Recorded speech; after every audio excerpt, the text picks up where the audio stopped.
right, family. Welcome to the Sunny Side View podcast, of course, where we explore the bright side of life through meaningful conversations. I'm Sunny B, back again, and I have the dopest, most amazing, wonderful educators here with us. I have a couple of my friends who are here. So I want you guys to briefly introduce yourself because, of course, y'all know this month is Men's Month. So I'm celebrating just watching all of our men in different aspects of life. So tonight, as we explore education, I want you guys to introduce yourself, maybe tell us a little bit about your background, your teaching experience, and then we'll get into some questions about being a man in education. We'll start with you, Brandon. Let's start with you. All right. Hello, everybody. I'm Brandon. I've been teaching now. I'm going on 10 years. I have a master's degree in curriculum instruction and working towards an education specialist. I teach seventh grade science and have really enjoyed it. I teach that my whole career in one school. So, yeah. You've been at the same place all 7 years? That's wild. Same place all the time. Nice. Thank you, Brandon. Landon, do you want to introduce yourself? Tell us a little bit about your educational background, your teaching experience. Yep. So I am a second career educator. I worked in public education and youth ministry for the first 8-9 years. And now I just finished my 8th year of classroom formal education. I've taught everything from 3rd grade up through 8th grade. And this past year, I just finished my first year teaching strictly just middle school, 6th grade science. So it was definitely something I've been working towards a long time and absolutely love almost every aspect of it. So okay, I appreciate the transparency. Brandon agreed with that. Mr. Schmaltz, are you able to unmute and get on? I think we might have Mr. Schmaltz here, y'all. He's a legend, so we'll see. I know he was having some trouble with his audio, so we'll come back to him and we'll get him in there as soon as we can. So super dope to have all of y'all on. Landon, I recently connected with Teach for America, so I was just telling everybody I started my student teaching, and teaching be teaching. That's what an amazing time we have. But, I just want to kind of ask you guys, I was inspired to come into education because I felt like as somebody who was passionate about young people, I served in youth ministry for a really long time, serving in the church for a really long time. I always gravitated toward our young people and being concerned about what they're doing next. Like, hey, where are you going next? What's happening here? And so I felt like we have the opportunity to, those of us who can and are passionate about it, because we don't want people who just hate kids to be teachers. Like, no, if you can and you're passionate about it, I felt like it was our social responsibility to do so. And so I'm super excited. Just like Landon, this is my second career or third or whatever. But I wanted to hear with you guys just about some motivation and inspiration, like what inspired you to become a teacher and to pursue this career in education? I'll go first if that's okay. What inspired me to become a teacher is great teachers that I had growing up, ones who I saw really made an impact on me or on others. And on the flip side of that, bad teachers inspired me to be a teacher too. Teachers who were quick to give up, or teachers who kind of set you in a way without really knowing you, and kind of try to push you down a path. So it was both. For what inspired me was both good teachers and really bad teachers. I have family members who retired as teachers or still teaching, and kind of just to go that way as well. But my biggest inspiration was the good teachers and the bad teachers that I had. I love Ditto to that. Honestly, very similar situation. Funny story though, I didn't want to be a teacher. I went against it at the beginning. In college, I went into college as a psych major. I knew I wanted to work with kids in some way. I wanted to be a doctor for a long time. But I did not want to be a teacher because my mom was a teacher. My aunts were teachers. Like, my family is full of teachers. And so I vowed to not be a teacher, but look at where I am now, right? So, but same reason. My teachers is how I ended up where I am, my passion is middle school. And that's where I ultimately, that's where I am and ultimately want to end up being, right? Teaching middle school students because of my middle school teachers. But also I got a passion from teaching through mentorship. I was a part of the 100 Black Men of Atlanta, the Collegiate 100 portion of it. And we mentored high school students while I was in college. And that kind of pushed me in that direction ultimately, through tutoring, through them, doing Saturday school, all that good stuff. So that's how I ended up where I am. Yeah, I love that. I think for me, Landon and I went to the same school district growing up. We went to the same high school. And I had some great teachers. I think probably one of the biggest memories that I have is we had this radio teacher named Mr. Hattersley. And I realized as an adult that I probably had like undiagnosed ADHD, like for real. But I remember Mr. Hattersley when we were taking radio, he let me take my test on the floor. Like, I was just laying on, he had like this carpet in his floor. It was a radio room. Landon and I used to do radio stations together. Like, it was funny. But I remember him just being like, I was like moving around and he was like, well, just take it, just lay on the floor and take it. And it was like a light bulb went off, right? And so I don't know. I always remember that particular memory sticking out because at that point, I think I was like in the 10th or 11th grade. So it wasn't, I wasn't in kindergarten, but it had took that long for somebody to just tell me it was okay for me to take it in another way, So it really kind of, as I got older and kind of through like ministry and, teaching youth stuff, I kind of was like scratching the itch until I really got to a place where, I started really looking around like right now. And I started realizing that there are some crazy people in politics and they are really gonna mess up history.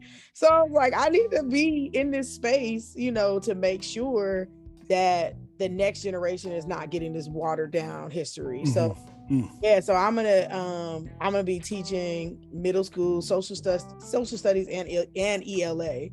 So I'm excited because, I kind of get to marry the two. But I'm particularly interested in going in underserved communities, which Teach for America is allowing me to do. Mm-hmm. But all of that came from a teacher who let me take a test on the floor, So just super thing. Were there any like specific experiences or individuals, and I'm sure you guys have more than one, but one that you can really pick out who really influenced your decision to become an educator? Now, Brandon, I know you said, I was not in it for this. But was there like this moment where you were like, oh, I see this guy doing tutoring, I could do this? Yeah, well, like I stated, like there were teachers my teachers pushed me to be a middle school teacher because that's where I feel like I had the most success as a student and I was cared for, I was loved on, I got to do school differently.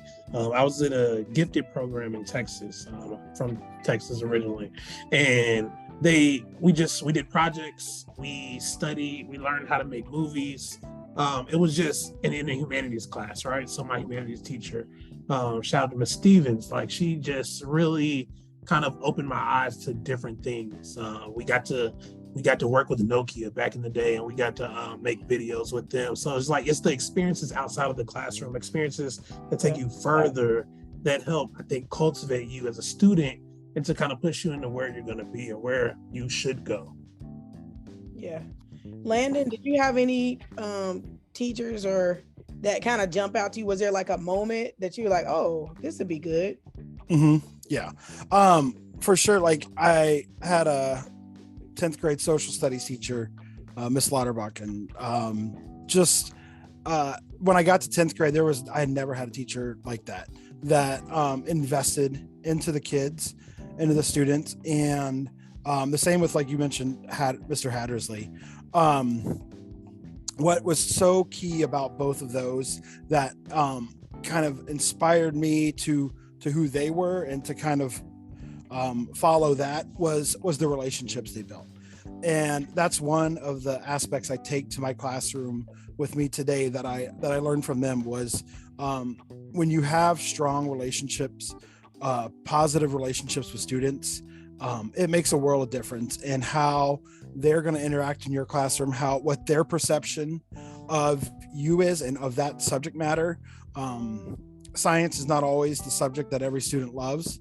I mean, I personally think it should be one of the best, but yeah. And I think the biggest part that makes it for students is the connections that you make with them. You make them want to be there. One part that I think when I reflect back on the bad teachers too, sometimes I carry those things in with me consciously or subconsciously. And we kind of, at times as educators, we kind of become the educators that we experienced as kids for the good and the bad. And it took me a while, sometimes wake-up calls from students, sometimes wake-up calls from admin that, something I was doing just wasn't connected with the students or wasn't being beneficial to them, because I was carrying things that I saw as a student growing up and kind of carrying that in my own classroom. But one of the positives I took was building strong relationships with students and seeing some of the educators I work with that struggle with both classroom management and just getting students to grow is they lack a positive relationship with students. Mr. Schmaltz is waving his hands. I think Can you hear me? Yeah. It starts with the link from your school because I was trying not to download the stupid app. The stupid app sent me 3 separate codes for each step of trying to log in. Yeah. Just let me log in. It's like, it's fine. But you're here now, Mr. Schmaltz. Apparently we're going to discuss CIA secrets or whatever. By the way, I just want to point out, I never had Landon, so I'm not one of his bad teachers either. So as we were kind of talking through, Mr. Schmaltz was actually a teacher at Landon and I's high school. I actually never had Mr. Schmaltz either. But Mr. Schmaltz was the advisor for Under Pressure? Director coordinator, I think was my official title. I mean, director coordinator, writer, counselor. It was all kind of things that you did for Under Pressure, which is really it's a great segue. I'm glad you hopped on now, because I was gonna say, as Landon finished talking, that there were some significant teachers that really influenced my life that I never had as teachers. And so as Landon was talking about relationships and making sure that you are building those, Mr. Schmaltz is a great example, and his wife, Mrs. Schmaltz, those are 2 teachers that I never was in their classroom, but I definitely went there during study hall. And I definitely, they had Under Pressure, which was this group that talked about just life, how life be life. And I remember like how powerful they would influence us to write down things that happened to us. As a matter of fact, Mrs. Schmaltz, this is wow, but Mrs. Schmaltz was actually the first person that I told about being sexually assaulted when I went away to college. I came back to school and was just standing there talking to her, and I wrote this long thing out, and she stood there and she hugged me. And I was like that's real impact, where I knew that this was a safe space, So Mr. Schmaltz, tell us how long you have been teaching. Now we know Landon and I know we graduated in 2001. So, and you were a teacher before we got there. So it's been a little time. Y'all can. I started teaching before Bill Clinton was reelected. You gonna make? I'm not giving you years. No, you also taught in the number one. I like to say my brother and sister went to the school that you student taught at, I think. So Hughes? you were at Hughes, yeah. Yeah. I was at Hughes for a year, and then Lisa was there for 3, and then we kind of made our way up to Lakota. Just because, I mean, that was kind of the intent anyway. But the commute was awful.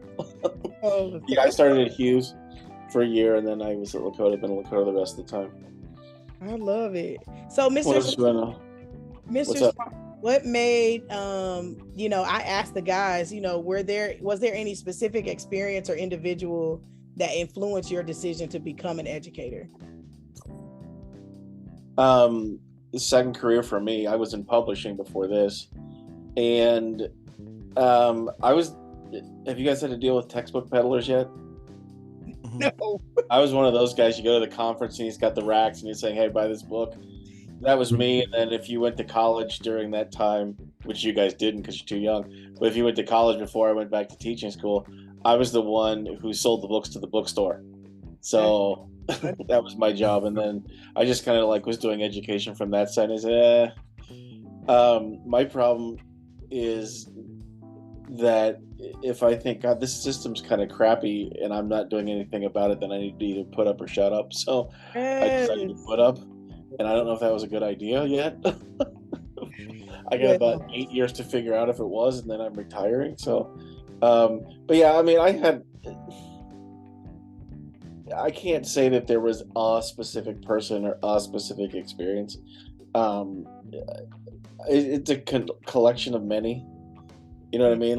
I can think, there are things that I do when I'm teaching English comp with my seniors that I can hear my 8th grade English teacher, Mrs. Reinhardt, who just recently passed away.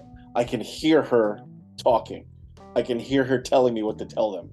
So there's stuff like that. There's just these little moments of oh yeah, that's this person, that's this person, that's this person. Yeah. But there wasn't really a moment or it was just sort of literally, I decided UC for UC because I went back to school for the teacher credentials. I went to UC, and that was a coin flip. UC or Miami? I'll just go to UC. Okay. I mean, it was like that. It was just, there wasn't really any this deep, profound whatever. It was just yeah, I'm going to do this now. Yeah. Yeah. So that's short. I love that. No, I love that, and I love how 3 of us this is second career for us. So we're hopping on, and I'm the same way, Mr. Schmaltz. Before you got on, I was saying how I couldn't talk about how the system was terrible and not do something about it. I felt like it was my social responsibility. So yeah, it's still terrible, but at least I'm part of it. I like it. At least you're one classroom better. At least one classroom better. That's good. Okay, let me ask you this. I've got 3 men on here talking about the education system and the field, or rather. Have you, what are some of the biggest challenges that you've encountered as male teachers in the education field? Or is it a big deal? Are we making a big deal and it's not one?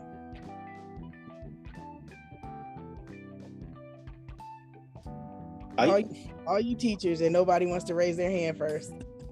I make jokes about it, but I have this standard line that I'll use at some point in class because I want to figure out where the kids are, and I talk about how hard it is to be a straight white cisgender American man.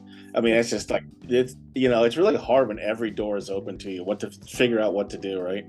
And but I think in some ways there's an advantage to being a male middle school, high school teacher. Because and this is something we've noticed in the last few years especially, is that you have kids that you hear about, this problem kid, and you start to figure out a pattern, and the pattern is the gender of their teacher. And so there's a lot of stuff that just by being an almost 6 foot tall 200-pound man standing in front of the room, that there's just things that I don't have to deal with. On the flip side, and it's that's almost stereotypical, but it's it plays out so often. Yeah. They're so there's, for me, it's almost an advantage because you're well, and it's really more speaks to I think some of the misogyny of my students than anything else. That they would even why would you even entertain treating me any differently than the teacher down the hall from me, who's probably better at the job and more qualified than I am? How dare you? But okay, and it's Lakota, so we're not exactly hurting for the role model kind of thing, and the boys are, they all but yeah, I haven't seen it as. I did have a moment during COVID. I'll share this and I'll shut up. So there's all those like low level reasons you go to the clinic, like just you need a Band-Aid or whatever, and if you're a girl, there's certain cycles that you need some extra care for. And normally you go to the clinic for that, but they were trying to keep people out of the clinic unless they had COVID. So we all had these bags. And so at the beginning of the year, I told these girls, I'm like, I've got all this first aid and I've got tampons here. I know none of you will ever ask me for one, but just in case, I'm putting them over here on the counter. And that was like the only time I felt male. Yeah, I got you. Shout out to you. Mr. Schmaltz has the tampons, guys. Go get them from him. That's hilarious. Well, we all did. We all had them. That's for real. We all had them. All right. Landon, what about you? Can you just remind me of the question? That was a good story. But can you remind me what the question you're asking? Yeah, yeah, I'm good. I got. Okay. So, it's definitely not like a disadvantage, but kind of what he was saying is, I was told my first year I can walk in a classroom, and my first year I taught third grade, and was definitely the first experience most of those students had with a male teacher. And just automatically I have that respect because of being a male. I've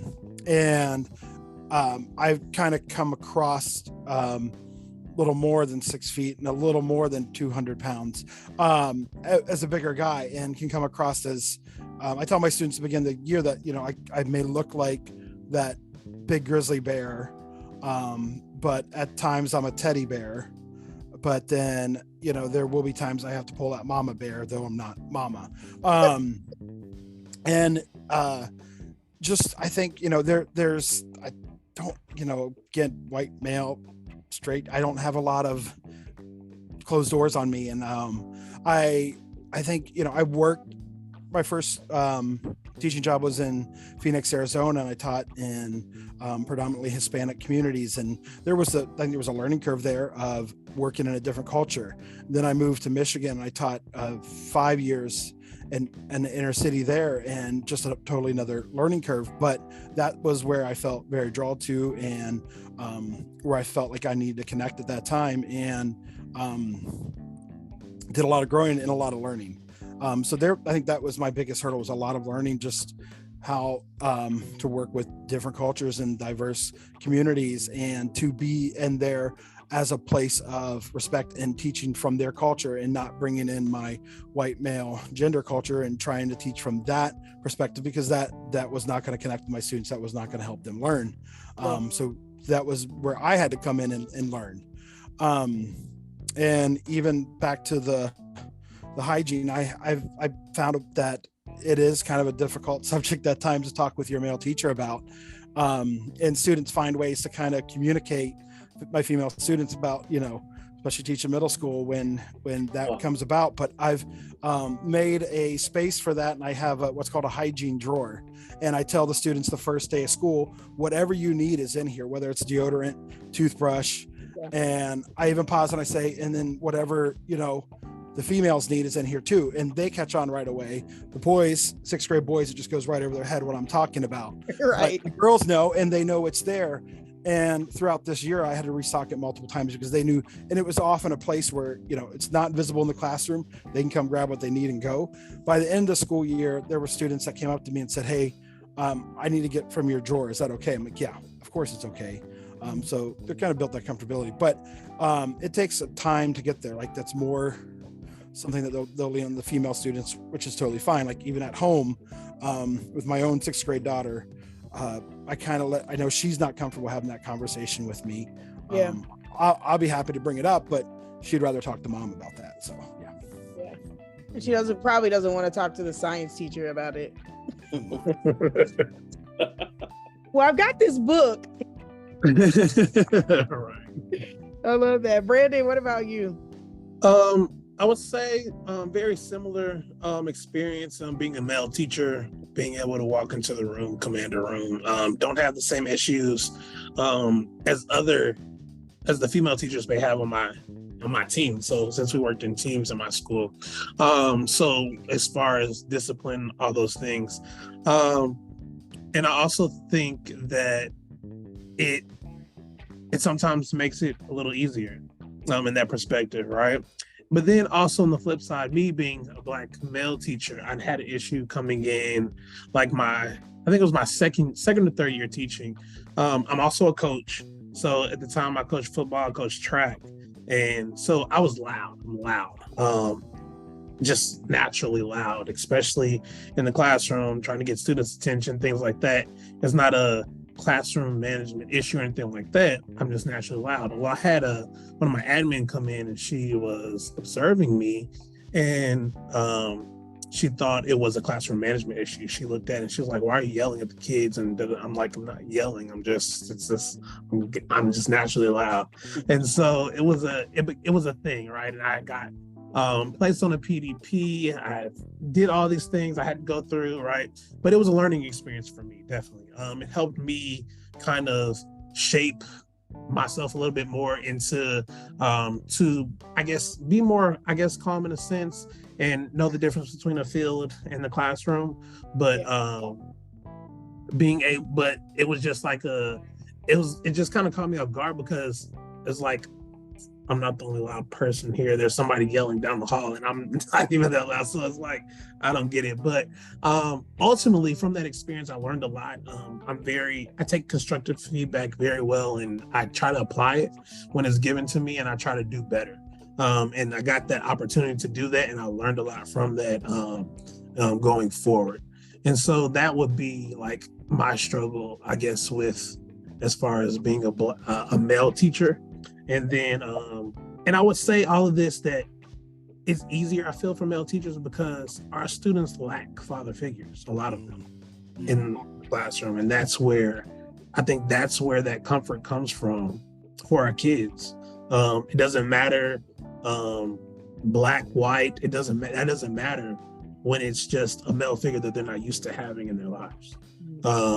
Especially for the ones who don't have fathers in their lives. And even for ones who do, it's just another person they can talk to, especially if you build those relationships with them, as you stated earlier. Mm-hmm. I see a lot of that. That's interesting that you bring that up, because I've seen the absent father from the beginning, and that's mm-hmm. almost easy. Yeah. It's the present father who's not present. Kid mm-hmm. lives with their dad and just does not have a relationship. And now you're sort of, it's easy when the dad's not there to understand why you're filling that role. Like, right. When the dad is there and you still feel like you're filling that role, right? That's just this. I've been doing this for a couple decades, and it's still like, that to me is the most unusual part of it. Like, that I don't know what to think of that, how to act on that, and mm-hmm. Just like, what do you do with that? Like, I am in a place I shouldn't be. You almost feel like you're stepping on somebody else's, turf, and it's like, well, you're clearly not the father. Yeah. No, I definitely agree. I had the issue this year. I had a kid call me dad, but I talked to his dad. His dad's involved in his life. I'm like, wait, hold on, I'm not your dad. Like, I need you going on telling your dad that you call me dad. Like, we don't need any problems. So yeah. Maybe you got a father but not a dad kind of thing. Right. But do y'all think that, like, I think about how long kids are in school, and the truth is, like, during the week, educators spend more time awake with mm-hmm. kids than their parents do, because they're going home, 3, 4, 5, 6 o'clock, and they may be going to bed at 8 o'clock. So, or 9 or even 10, but I mean, you spent consistently 40 hours with them awake, seeing them and connecting with them in whatever manner.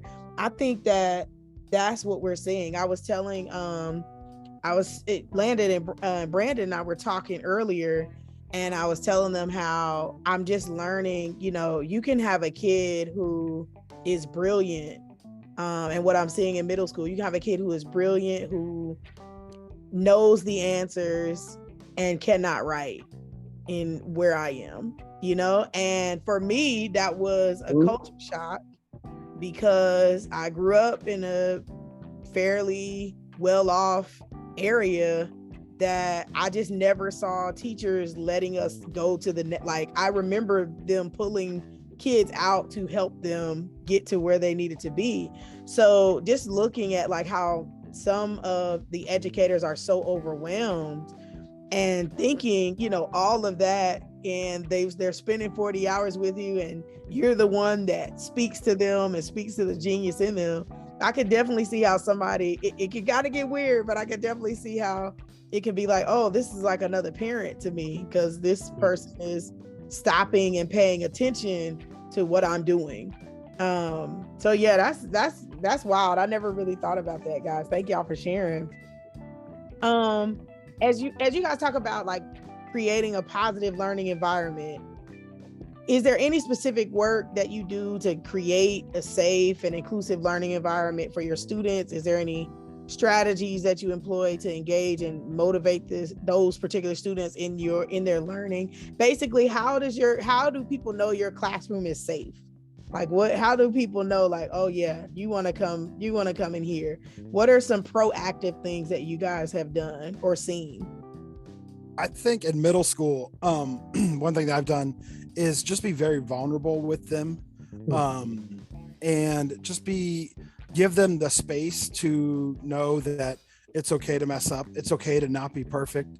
And I show that even within myself, and it's very simple, very small thing. But the first day I struggle with names. That's always been like my thing, and I think it relates to my adult ADHD. But it's not an excuse, but I have them all make like a table tent with their name on it. Because I mean, it was May a month ago, and there were still a few kids I had to like really think, okay, what's the kid's name? But I make my own table tent first, and art has never been my strength. But I intentionally like draw really bad, because that's something I've heard in all my years of teaching across all grades. I'm not going to do this activity because I can't draw. I'm not going to do this activity because my handwriting's not great. And I come off very vulnerable and just say, hey, I draw a picture and I say, what did I draw here? And it was some sort of animal, and they're guessing everything but what I drew, because it's that bad. And I say, okay, so now I have set the standard that what I drew here and everybody guessed was a bear or something else, and I was totally different. You know, I set the standard for how bad art is in this class. You will do better, and you have no excuse to say you can't draw. And I think, you know, start very vulnerable and just open yourself up to them. There were a lot of times two types of teachers I experienced growing up. Ones that opened up to you and like built that relationship, made that connection, and kind of told you that they kind of have a life outside of school and welcome you into that, not like inviting you, but just like sharing that aspect of them with you. And so sharing, you know, who I am with my students opens the door, I think, for them to come in and be very open, very vulnerable. I share stories about my experience in 6th grade. I was not the school district I graduated from, but I was in another one. It was a very, very hard year for me. Beginning of middle school is hard for so many students. Yeah. And to share my own story right like on the first day, kind of gives them like a sigh of relief that, you know, what I'm feeling is connecting with somebody else, and it may be someone that's much older than me, but that I've been there too, and that yeah, I had one student one time though in 3rd grade asked me, he said, Mr. Bell, what do you do on the weekends? And I said, I literally sit right here and wait for you to come back on Monday. And he paused and he said, dude, you really need to get a life. And I was just totally joking, which I love to bring humor into my classroom, but you know, share that life outside that you have outside with them, and show them that you're a real person too. I like that. No, spot on. I do very same thing. I do name tents first day. It's about the relationship at the end of the day. It's about the relationship you create with them at the beginning. You being vulnerable. I share a lot about myself the first day, because how can I ask them to share about themselves and be vulnerable if I'm not? So I think that's definitely the key. And then just sometimes what you allow them to do in your classrooms. Maybe you might allow them to play a song, right, that they like, right? And just that moment, or allow them they might slip and say something. How do you respond to them making a mistake? I think all those things are the biggest things and what makes them feel comfortable or safe in your classroom. Even though, they might slip and say a cuss word, but they know you don't tolerate that in your class. But they do it outside of class, but they won't do it in front of you. So it's like just what you allow and what you let them do. I think when you're vulnerable and allowing them to do those little things allows you to be looked at as a safe person, somebody that I can go to and be honest with, or just to feel like I know he'll understand me or she'll understand me. So yeah. So an advantage of being old is you get a rep. Right. Very true. Very true. So when you've been in the same, like, seriously, like when you were in school, Sonny, still gonna call you Charquita, I was there, and I've been there ever since. So there's, you get good and bad reputation things on. I like to think I'm sometimes good or not. So there's a lot of kids that come, because I teach pretty much all seniors now. And Really? there are kids that have heard of me. Oh, Their older brother had me. They know who I am. They kind of have an idea what to expect. I steal Mrs. Pfeiferick that used to teach at Hopewell for 1,000 years, who was like a legend, used to do this thing, and I kind of stole it where she said, everything you've heard about me is true. Just assume it's all true. And it'll be fine. But I think for me, there's this. Did you all do the thing in teacher school where they told you about you have to have like a classroom persona, and there had to be this like thing that this person that you projected? And I tried to do that early on, and I realized, and this is an under pressure thing. Holy cow! Christian Dawson, who's a 2001 Lakota grad, he did a scene, and it still sticks with me, and it still gets me emotional. But he said the line, "Who you really are is all I really need." Yeah. And I hear that every year when you go into the classroom and you're trying to, if you are not real, you're dead. To new teachers, I tell them that, because it's like, if you try to craft this persona and do this thing of who you are not, they're going to smell it and they're going to pounce on you like sharks. Yes. And so I think that's and the other thing is, and I think we do a terrible job of this in the general education system, is you're going to fail and it's okay. You're normal. I deal with kids who like B for bad, and I literally spend the first month of school practically berating them for that. Like, say, you're going to get an 85 in this essay. It's okay. You're going to be fine. And, I just think that there's that idea of, it's stressful, and you might try really hard and you might fail, and it's okay. Who cares? You're going to graduate. You're going to do whatever. And, but all those things, you just see that over and over again, just this terror of like failure. And I had one student describe my class, this is my senior comp class, as the most stressful, least stressful class I've ever taken. And I'm like, that's a badge of honor to me, because it's like, I'm going to stress you out, and then I'm going to teach you how to deal with the stress. I'm not going to take the stress away, but you're going to cope, because later on there's real stress in your life. And if you don't know how to cope now, when it gets real, you're screwed. Like, you got a bad grade in an essay. What about when you get fired or off? Like, how are you gonna cope on that? Like, if you never had to cope with it, then what am I doing? Right. No, that's so good. Let me ask y'all this. Thinking about worst things ever in a sense. I want to ask y'all about teaching during COVID. Like, was there any point that you were like, oh, they are getting it? Or were you just like, this is not it? Like, we don't know what to do.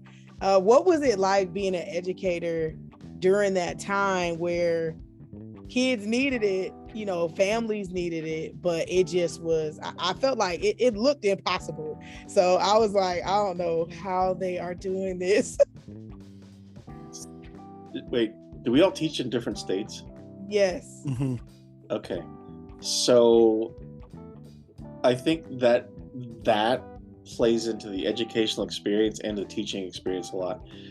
Basically, we went home for 6 weeks. That was it. When we came back in the fall, just like normal, we had masks on, and we went to a double block schedule. So we only had like 4 classes a day, alternating days, all that kind of stuff. Mm-hmm. I loved that year. Did you? We had a principal for a year who was awesome. I loved her. We got along great. We were like, and she was gone after a year. I won't go into that. There was a lawsuit. She won.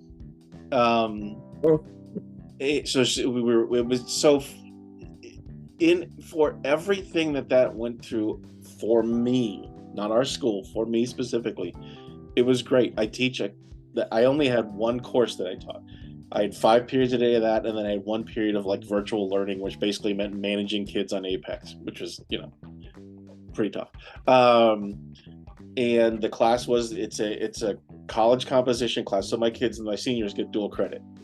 So all I did was I saw them every other day, and I went, well, if I do this and I do this, and I just ran it on a college schedule. So I was teaching a college class on a college schedule. So it was like, I am the wrong person to ask that question, because I would do that year with masks over and over and over again. No, that's so I'm the wrong. So y'all, you talk about how hard it was, because I missed that year.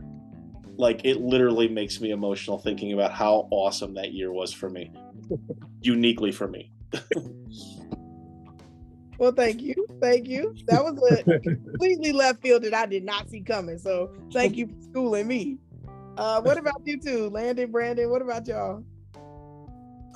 My experience wasn't bad. It wasn't terrible. We left, what was that, March like 13th, 14th, whatever it was, and we actually went virtual like after 2 weeks. My school district pushed out computers to everybody to make sure everybody had a computer, all this stuff. And we put out some assignments. Then we came back in the fall, and you really got to see a lot of students' home lives in this time period, and how, like, what they had to deal with at home. And a lot of my students had to take care of brothers and sisters, and different things like that throughout this time period. It wasn't impossible. It definitely was a challenge, only because to keep their concentration through this lens. And like Mr. Schmaltz said earlier, it's about you having a rep. I've been at the same school for 9 years, and so I have a reputation at this point. And my kids, I think they like me, right? So it's like, so they would come to my class, they would be there. They would kind of take care of business a little bit. Some kids you definitely had to fight with, and kind of force them to do something. Not force them, but just kind of make sure they were staying on top of them. But ultimately, though, I enjoyed it a lot. You got not so much talk back, right? During this time period, they were a little more calmer, because it was uncharted waters for everybody, especially coming back into the classroom, a little afraid, a little not. So it was a calm time period, but it was still very interesting. But I don't think it wasn't hard for me, especially because I was pretty decent with technology. I think teachers who had the real issue was who struggled with technology, who didn't know left from right when it came to a computer, and just really struggled. But overall, I had a pretty great experience with COVID. Would I do it again? Probably not, but because I enjoy the connection. But it was a experience. I'm not going to say the best or the worst, but it was definitely an experience. Yeah, I definitely say, an experience. Prior, like leading up to COVID in 2020, in the fall of 2019, I took on a new role in the school I was on. I went from the traditional classroom to teaching a STEM program, and I was teaching in a K-8 school at the time. And so I went from teaching 5th grade students to teaching everybody, and started the year off doing that. And I also seeing a need within our school as we were getting closer to one-to-one before COVID, and just my experience with technology and understanding of it, I not volunteered, but took on a smaller other job of like managing our school's technology, thinking, hey, this is going to be something I can do on the side. make a little extra, use my experience, having no idea that it would become my full-time job in March of 2020, and my part-time job would be the STEM job. So that was definitely the biggest thing for me, but I don't want to say I enjoyed it, but it just was a time to like knowing that this was something like none of us had ever experienced, and how can I fill the needs of my students, how can I fill the needs of our school community, and being that technology source and help when so many people were struggling to kind of just manage all that, and how to go through all that of like learning how to learn from home. When it came to my classroom, I just made it something where I can connect with students, because they were losing that connection with their friends, and how can my students connect, and how can they grow, and just finding unique ways to reach them, not worrying so much about are they mastering the standards, but are they feeling connected, were they feeling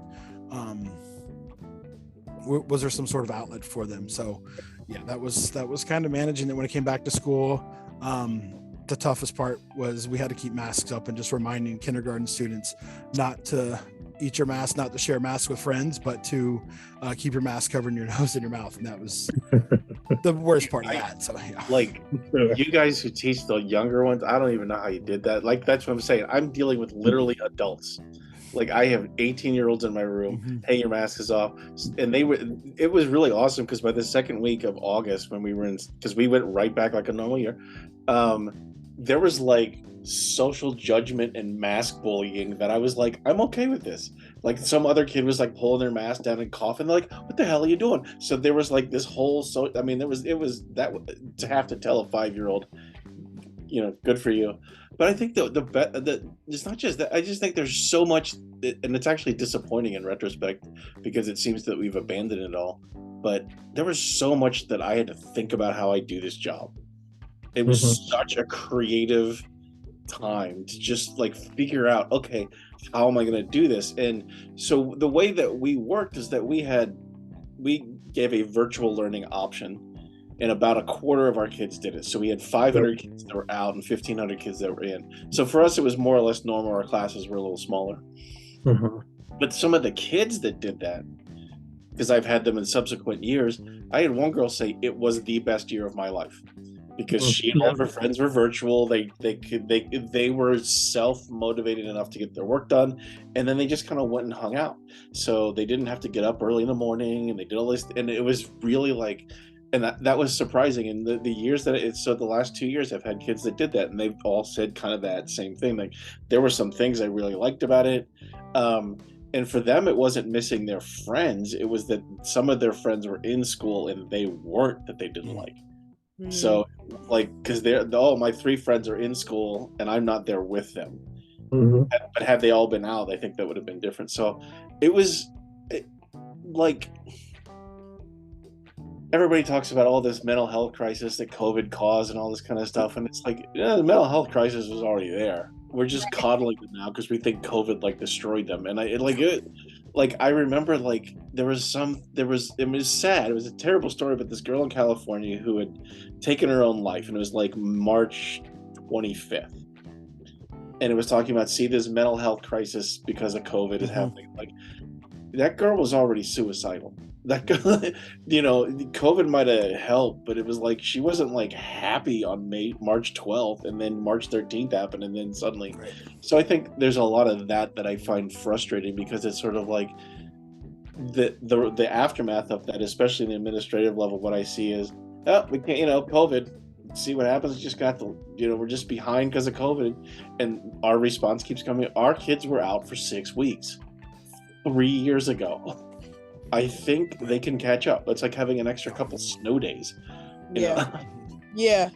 I think honestly, I'm shocked. Like, I had no idea that, from the other perspective, that it wasn't impossible. Like, I feel like, just like Schmaltz is saying, that it's been perpetuated, like, oh my goodness, it's terrible. And I'm like, oh my gosh, how did you guys do? Like, I'm all in pity voice, and you guys are like, what are you talking about? It was fine.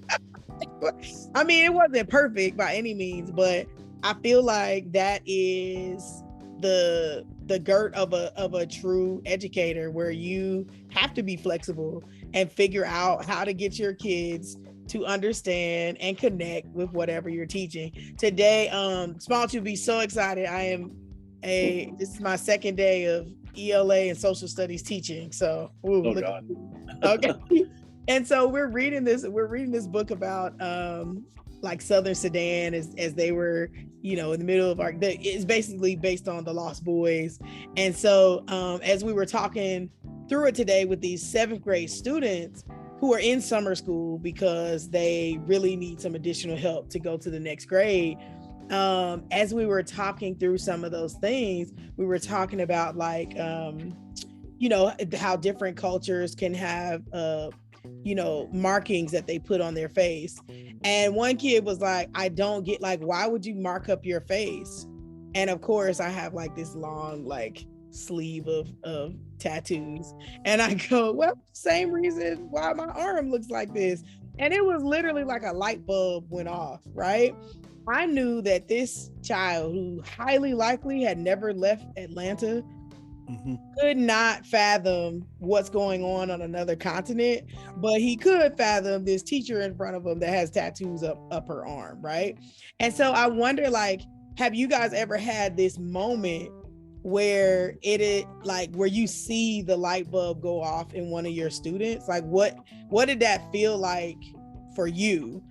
Now I'm a fresh 2 days in, so I would love to hear how does it feel for decades in? How does that feel, to be able to say, oh man, does the light bulb still go off sometimes? Or is it more like, because you have a reputation, people are like, yeah, the light bulb's on because you're going in their class? How does that show up every year? I think we still yearn for that light bulb moment. Yes. Every year in every class, trying to find those students who actually understand and who actually put forth what you've taught them, or what they're learning, or they get it. I think that's something I definitely look for that always. I think what helps me continue to teach, it helps me know and reminds me that I am making a difference. So for me, that's what I'm always looking for. I like that. Landon, what about you? Yeah, I mean, I think there's lots of light bulb moments throughout the year. Even you get some throughout the day, and yeah, I want them to, like, my job is to connect them to the standard and help them learn the standard. But I'd rather connect them, and what I feel is the bigger picture is connecting them to what does the process of, like, an engineering design process, or what does the process of thinking like a scientist, how does that connect me to the real world? Because that's a lot of times students ask me, how am I going to use kinetic and potential energy in the real world? Well, you're going to use it every day, whether you realize you're using it or not. But what I want you to connect with more than anything is how to think like that. And if you're a scientist, or if you're fashion design, whatever you choose to go into, I want you to have that mindset and to think critically, to think for yourself, to learn how to effectively argue what you know, and how to back that up with evidence, and not just spew what you hear or what you think is truth out there, but to actually back up what you think. And so they always ask me, like, well, how am I supposed to connect this? What I want you to connect is the ideas. What I want you to connect is how to think, how to be a productive citizen in society. To steal from Ted Lasso's, I want them to learn to be better versions of themselves. It's not about, it's about the test when it comes down to my job performance, but it's about them becoming better versions of themselves from when they walked in my classroom on the first day to walking out. And the light bulb moments for me really are when they start to use that thinking process, whether it's in friendships, relationships, whether it's in their school learning, whether it's in something in the real world. I think for me, it's not like looking for the light bulb moment. sometimes you stop appreciating it. Like, I get them all the time. It's not because of me. I think it's just when you teach English and you teach composition and kids have to write personal stuff, and when they have to do all this kind of stuff and they have to do research about something they care about, when they really get into it, that's going to happen. I mean, it is. Like, when I was trying to get on before, you mentioned the personal relationship thing. That's the new buzzword in education. It's like, I don't know how teaching calculus you're going to do that, but I do know how, if I'm teaching you Catcher in the Rye, I'm there. Like, I don't even have to try, right? We're already talking about how hard it is to be 17 or whatever. So I think it's more on my end that sometimes, like, you almost stop appreciating, like, oh, another one. Oh, look, another kid. It's like you have to, like, find ways to recognize it and honor it internally. Like, kids don't need praise for every last thing they do. I think that's part of the problem. But at some point, just to say, yeah, this actually worked. Actually, like, something I did helped. And, I always joke with them. It's like, the one thing I just don't want to have happen, I want you to go to college next year, and I want you to walk into a classroom, and I want you to, like, have a professor note that you're not like the other dumbasses in the room. And Right. Because of something I did. That's really all I want for you. Like, as long as that happens, because I had that happen one time, and it was just on using MLA headings in an essay. And I had 2 girls who graduated in December, and in January started at UC. And I hammer that in, and it's not because I think the format's important. It's because I tell them, this is a stupid, easy detail. So you should get stupid, easy details right. So, I'll just joke about with them.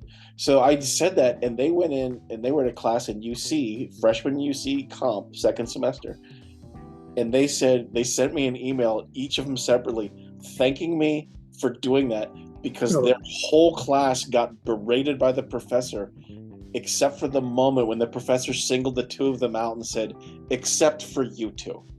So it's like you're at your friend's house and your friend's in trouble and they're getting yelled at and you're just in the other room hearing this, giggling. They got that experience. So there was like that's like a light bulb for me. Something stupid, but at least, like, they got, they said I felt better prepared than everybody else. Good. I love that. That's awesome. So my last question is, do you all, just been amazing hearing all of you all's stories and hearing your perspectives. But is there one thing, like, what advice or what invitation would you give for aspiring teachers? What advice would you give to all aspiring teachers, but specifically even like other men who are thinking about coming into education or considering a career in education? Is there any advice and any thoughts that you would say? You mean besides don't? First of all, you're not going to be Steve. teaching forever, Schmaltz. We got to replace you. Somebody got to replace you. My brother is a radiologist, and we have actually had this conversation because it's similar. It's a similar set of advice. And this is what I tell all my kids who say they want to be teachers, because they're 17 and they're thinking, whatever. And I'm like, if I can't talk you out of it, then you're ready to do it. Because my advice, I guess, has to be is you have to be sure that you want to do this. And you have to be sure repeatedly that you want to, like, not like starting the program, like first semester you're done, you're taking your few methods classes or whatever, all those things that like literally do nothing to prepare you for the classroom, but you had to take them. So every set of hoops you jump through, keep saying, do I want to do this? And and even once you start working, do I still want to do this? Because there's a point where you're kind of locked in, and if you are not sure that you want to do it, I got nowhere else to go. I mean, I can do other jobs. No one's going to hire me for the salary I'm making now, which is, thanks Lakota taxpayers. But that's the thing. Are you sure you want to do this? And I think you should do that about every career. But if you're asking me about teachers, are you sure? Because if you don't cry 5 times during the year, this is a male teacher thing, you're probably doing it wrong. And I've had student teachers say, look, you're going to go, good job, you've done a great job. If you don't cry 3 times the first week of school, that would be unusual. And what you have to do is go back the next day and you'll be fine. Wow. So that's my advice. I want to hear you guys' advice. I might need it. No, I agree with you, honestly, because it's not for the faint of heart. It's definitely a passion thing. It's not a, oh, I'm gonna just go do this, because you can't just hop in the classroom and expect that to happen. I totally agree with what you said, Mr. Schmaltz. Like, you have to want to do it, you have to want to be there. And it's for the students at the end of the day. It's not for you, it's not for the district. It has to be for them, and you wanting what's best for them. Definitely. So you have to keep pushing. Yeah. And I think, when you talk about, think over and over again, is this where you want to be? Is this what you want to do? And think too, is this where, because there's, like you said, if you're not crying at some days coming home, or on your way in, or in between classes or something, at some point during the year, have you lost the heart for it? Because it takes a whole lot of energy. I learned very quick my first year, there is no tired like the first week, the first month of teacher tired. There's May. a lot of first week of May, or first week of May, or first week anywhere else. But I mean, there's a lot of hard jobs out there. But I've done some of those, and there was no tired like that first few weeks. And is your heart still there? Because the work's always going to be the mundane tasks are always going to be there. But where's your heart at? Because if you're in there and it's not, you're losing your students, you're losing who you are as yourself, taking that home. And I had one piece of advice from my first principal ever is never work harder than your students. Some days I'm still trying to figure that one out and trying to do that, but never work harder than your students. Especially, they should be the ones doing it, and you're kind of pushing them forward, preparing for that, what's next. That's good. I had to think about it. I was like, oh, okay. That's good. Well, thank you guys. Is there any last thoughts that you guys want to share with all of your wisdom? I mean, we have about 50 years of teacher expertise. 50 years plus 2 days. This is how you're making me feel old, because half that's me. I mean, I wasn't going to point it out, but I was adding Brandon in my time. I'm like, wow, that's a lot of time. Right. Well, it is interesting because there's like these times, because our English department is aging, although we're starting to retire pretty soon. But there's like 15 of us, and it's like 300 years plus of teaching. That's crazy. And so, like, when people try to tell us how things are, it's fun to just sort of drop that. So, my department, there's like 300 years of this. You're gonna like overcome that much experience if you're gonna try to tell us this other thing that you want us to do is gonna work. It is a fun way to shut people down. That's wow. Any last thoughts that y'all want to share or anything before we wrap up? You guys have been amazing, and definitely have been an encouragement to me as I enter into my first year. Finishing out student teaching during summer school is a good idea, but also not a good idea. I will leave you with the other. I wrote a poem when I was taking classes at the Miami, Ohio Writing Project, and it has stuck with me. And I've had 4 student teachers, and I've mentored several new teachers, and I've always given them this same piece of advice. And it's this: sometimes you have to call it a good day because you didn't say fuck in front of your students. That's it. You could just say I did nothing else. Nothing call else. It a victory. That is absolutely right. You know what? Everyone take that advice.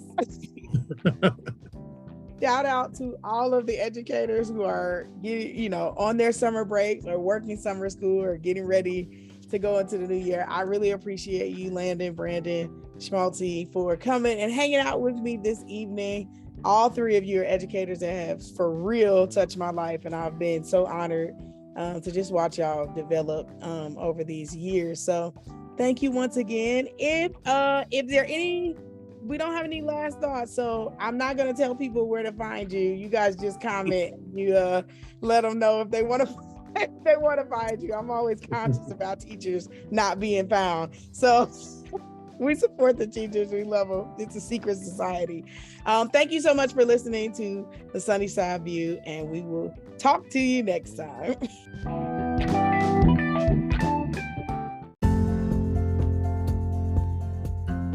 Thank you for listening to my Sunnyside View.